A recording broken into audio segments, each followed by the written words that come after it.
ఏండ్ల తర్వాత అదే గుజరాత్ నుంచి అదే సూరత్ నుంచి ఇవాళ నరేంద్ర మోడీ అమిత్ షా అని ఇద్దరు బయలుదేరిండ్రు.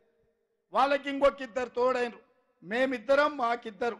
ఎవరై అంటే నరేంద్ర మోడీ అమిత్ షాకు అదానీ అంబానీ తోడైనరు.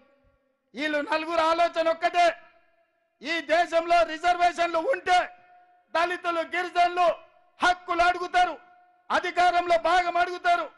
ఇప్పుడు బలైన వర్గాలను ఓబీసీలను కూడా కాంగ్రెస్ పార్టీ గద్దెను ఎక్కించాలని చూస్తుంది.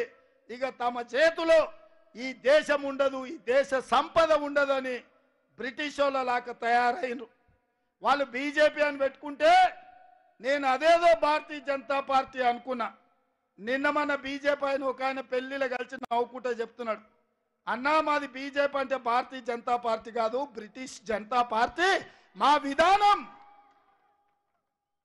మా ఆలోచన బ్రిటిష్ వాళ్ళ ఆలోచన.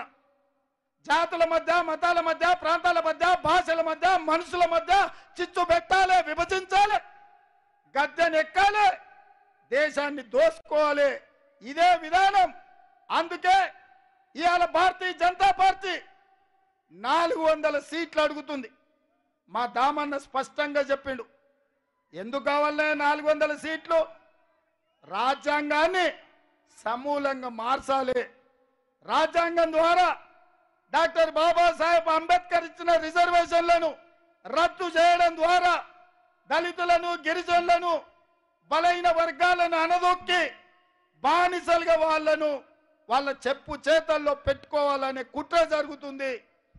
ఆ విధానంలోనే మొన్న జరిగిన పార్లమెంట్లో రైతు వ్యతిరేక నల్ల చట్టాలను తెచ్చి మన తాత ముత్తాతల నుంచి వచ్చిన మన ఆస్తులు, మన వ్యవసాయం, మన సాంప్రదాయాన్ని అదానీ అంబానీ అమెజాన్లకు తాకట్టు పెట్టి మన భూముల్లోనే మనము బానిసలుగా, వాళ్ళ చేతుల్లో కట్టు బానిసలుగా పెట్టి చాకిరీ చేయాలని చట్టాన్ని తెచ్చారు.